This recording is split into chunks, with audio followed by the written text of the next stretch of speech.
Good morning everyone. तो आज हम पढ़ने जा रहे हैं democratic resurgence the crisis of democratic order. तो इस चैप्टर का नाम चेंज होके आपके सेमेस्टर जो 2 है उसके एग्जाम के लिए इस चैप्टर का नाम चेंज होके हो गया है डेमोक्रेटिक रिसर्जेंस। ओके, तो आप कंफ्यूज मत होना। जो चैप्टर 5 जो चैप्टर 6 है उसका नाम है डेमोक्रेटिक रिसर्जेंस आपके फाइनल एग्जाम के सिलेबस में। और अभी जो प्रीवियस सिलेबस है उसमें चैप्टर 6 का नाम है the crisis of democratic order. ठीक है। एंड जो चैप्टर 5 है जो अभी हमने हमारी प्रीवियस वीडियो में कंप्लीट किया उसका नाम है पार्टीज एंड पार्टी सिस्टम। ठीक है। और जो आपके बुक में नाम है उसका नाम है कांग्रेस पार्टी। ठीक है। And restoration of Congress I guess. ठीक है। तो ये आपके चैप्टर्स है जो फाइनल चैप्टर जो आपके फाइनल सिलेबस में आएंगे, जो आपके फाइनल एग्जाम्स में आएंगे। तो आज हम स्टार्ट करेंगे आपका चैप्टर 6 डेमोक्रेटिक रिसर्जेंस। ठीक है।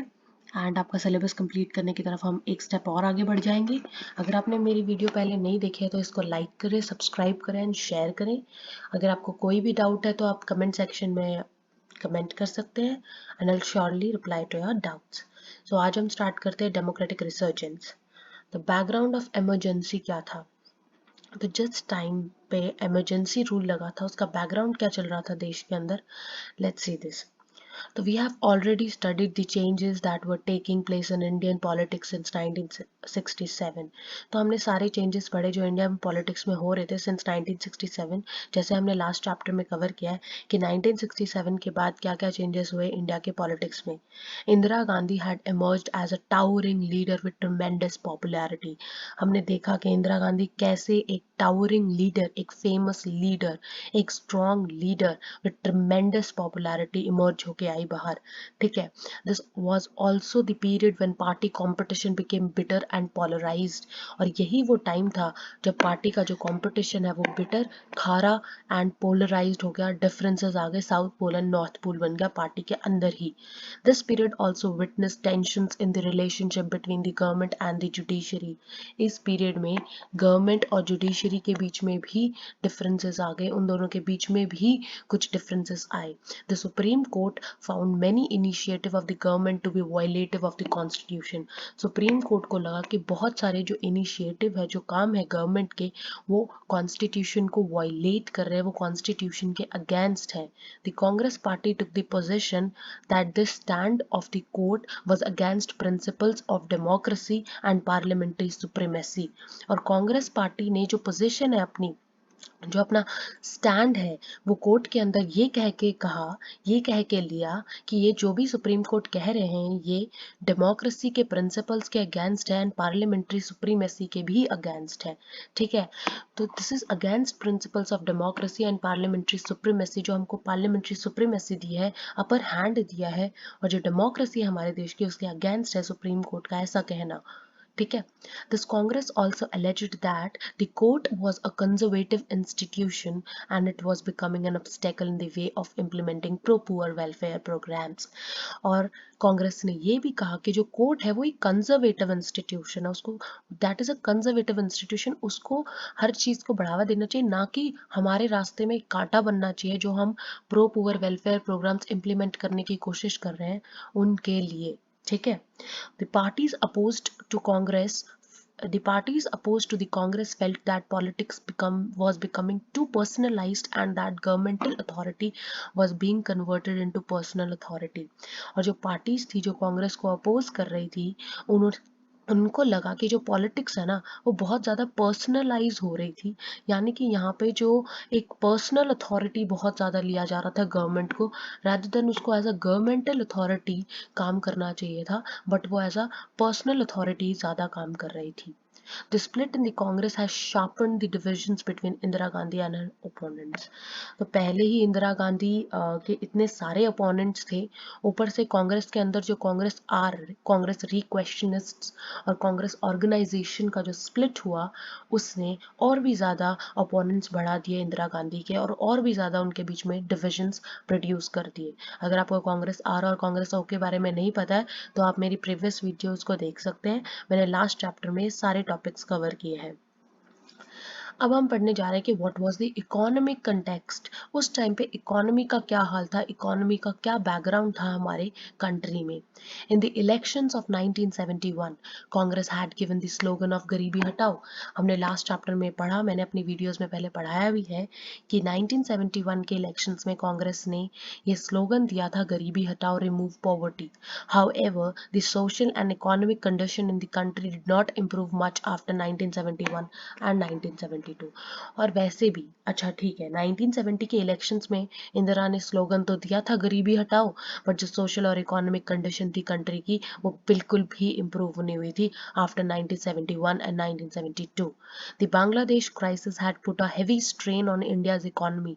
और जो बांग्लादेश के जो क्राइसिस थे उन्होंने बहुत बड़ा भार, स्ट्रेन का मतलब होता है बेटा भार, बहुत बड़ा भार डाल दिया था इंडिया की इकोनॉमी पे, ठीक है, बहुत ज़्यादा स्ट्रेन डाल दिया था इंडिया की इकोनॉमी पे। 8 million people crossed over India East Pakistan border to India. 8 million लोग और आ चुके थे इंडिया के पॉपुलेशन में, जो बांग्लादेश क्रॉस करके इंडिया में एंटर हुए थे, 8 मिलियन लोग, ठीक है। This was followed by war with Pakistan. इतना ही नहीं, 8 मिलियन लोग इंडिया में आए भी थे और साथ ही साथ पाकिस्तान के साथ हमारी वॉर भी हुई। तो इकोनॉमी पे बहुत ज़्यादा स्ट्रेन पड़ा इन दोनों चीज़ों की वजह से। After the war the US government stop all aid to India. और वॉर के बाद जो हमारी पहले हेल्प करता था यूएस, एड का मतलब होता है हेल्प, तो जो हेल्प करता था हमारी यूएस उसने वो बंद कर दी। In the international market oil prices increase. International market में ऑयल के प्राइस बढ़ गए many fold during the period. अगर आपको मैनी फोल्ड का मतलब नहीं पता तो जैसे 5 गुना, 6 गुना, 7 गुना, तो मैनी फोल्ड में बहुत गुना, तो ऑयल प्राइसेस बढ़ गए बहुत गुना, ठीक है, इस पीरियड में। इसकी वजह से क्या हुआ, this led to an all round increase in price of commodities. और इसकी वजह से सारे कमोडिटीज के प्राइस बढ़ गए, सारी चीज़ों के प्राइस बढ़ गए। Prices increased by 23% in 1973 and 30% इन 1974। यानी कि 23% तो बढ़े थे 1973 में एंड 30% बने 1974 में। Such a high level of inflation. जब प्राइसेस बढ़ते हैं ना बेटा इंटरनेशनल मार्केट में इकोनॉमी के, उसको इन्फ्लेशन कहते हैं उस प्रोसेस को। एंड इतना बड़ा हाई लेवल ऑफ इन्फ्लेशन आया था, ठीक है, और इसकी वजह से लोगों को बहुत ज़्यादा मुश्किल हुई थी जीने में, ठीक है, and caused much hardship to the people. Industrial growth was low. Industry की ग्रोथ बहुत ही ज़्यादा कम थी। अनएम्प्लॉयमेंट बहुत ज़्यादा हाई था, particularly in rural areas. Rural और अर्बन नहीं पता, तो रूरल होता है बेटा गांव के areas and urban areas or city का area, okay. In order to reduce expenditure, the government froze the salaries of its employees. अपना खर्चा कम करने के लिए गवर्नमेंट ने अपने गवर्नमेंट एम्प्लॉयज की सैलरी को फ्रीज कर दिया, बंद कर दिया। और इसकी वजह से और ज़्यादा डिससेटिस्फैक्शन हो गया गवर्नमेंट के एम्प्लॉयज़ के अंदर कि हम काम भी कर रहे हैं और हमको फीस भी नहीं मिल रही है, और यहाँ पे इन्फ्लेशन भी आया हुआ है इकोनॉमी पे। मॉनसून फेल, बारिश नहीं हुई 1972 से 1973 तक। This resulted in a sharp decline in agriculture productivity. और जब बारिश नहीं हुई तो जो हमारे इंडिया का जो एग्रीकल्चर प्रोडक्शन था उसमें बहुत बड़ा डिक्लाइन आया। Food grain output decline by 8%। और जो फूड था वो 8% से हमारा फूड ग्रेन आउटपुट डिक्लाइन हो गया, ठीक है। हम समझ रहे 8% is a very big percentage, उससे हमारा फूड प्रोडक्टिविटी डिक्लाइन हो गया, कम हो गया। There was a general atmosphere of dissatisfaction with the prevailing economic situation. और जो ये पूरा जो कंटेक्स्ट था सबको डिससेटिस्फैक्शन ही थी, क्योंकि सब लोग डिससेटिस्फाइड थे, किसी की सैलरी नहीं मिल रही है, किसी को बेसिक नेसेसिटीज नहीं मिल रही है, प्राइस बढ़ता जा रहा है, बारिश नहीं हो रही है, एग्रीकल्चर प्रोडक्शन नहीं हो रहा है, ठीक है। In such a context non Congress opposition were able to organise popular protest effectively. और अब इस डिससेटिस्फैक्शन के मूवमेंट में जो ओपोनेंट्स थे कांग्रेस के वो अच्छे से प्रोटेस्ट कर रहे थे, अपना प्रोटेस्ट इफेक्टिवली कर रहे थे। Instances of students unrest that had persisted from the late 1960s। हमने लास्ट चैप्टर में पढ़ा था कि जो स्टूडेंट प्रोटेस्ट करते थे जो 1960s से चलता आ रहा था, उन्होंने यहाँ पे भी प्रोटेस्ट किए, इस एरिया में भी, इस कंटेक्स्ट में भी प्रोटेस्ट किए। became more pronounced in this period। और ज़्यादा अच्छे से उन्होंने इस पीरियड में प्रोटेस्ट किए। there was also an increase in the activities of Marxist group। और वहाँ इस टाइम पे मार्क्सिस्ट ग्रुप की एक्टिविटीज़ में भी बहुत ज़्यादा इंक्रीज हो गया था। जो पार्लियामेंट्री पॉलिटिक्स में बिलीव नहीं करते थे उनकी एक्टिविटीज़ में भी बहुत ज़्यादा इंक्रीज हो गया था, जो चाहते थे कि आर्म्स होते हैं बेटा, हथियार, और इंसर्जेंट टेक्निक्स जो वायलेटिव टेक्निक्स होती है वो ओवरथ्रू होनी चाहिए कैपिटलिस्टिक ऑर्डर के and this established political system. तो ये जो हमारा इस्टेब्लिश पॉलिटिकल सिस्टम है इसके ऊपर भार होना चाहिए किसका, हथियारों का और वायलेटिव टेक्निक्स का। ये चाहते थे मार्क्सिस्ट ग्रुप्स, ठीक है, उनको हम मार्क्सिस्ट लेनिस्ट भी बोलते थे, अब उनको माओइस्ट ग्रुप्स बोलते हैं, ठीक है, या फिर नक्सलिस्ट बोलते हैं, नक्सलवादी आप लोगों ने सुना होगा। तो they were particularly strong in West Bengal where the state government took stringent methods to suppress them. Stringent का मतलब होता है बहुत ही ज़्यादा कड़े स्टेप्स लिए गए उनको सप्रेस करने के, उनको रोकने के बाई गवर्नमेंट, ठीक है। तो वो लोगों का भी बहुत ज़्यादा इंक्रीज हो गया था इन इस कंटेक्स्ट में। आज हम सिर्फ इस वीडियो में सिर्फ 2 ही टॉपिक कवर कर रहे हैं। नेक्स्ट वीडियो हम Gujarat and Bihar moments cover करेंगे एंड हमारा नेक्स्ट टॉपिक है गुजरात एंड बिहार मोमेंट के बाद या ये वाला कन्फ्लिक्ट विद जुडिशरी।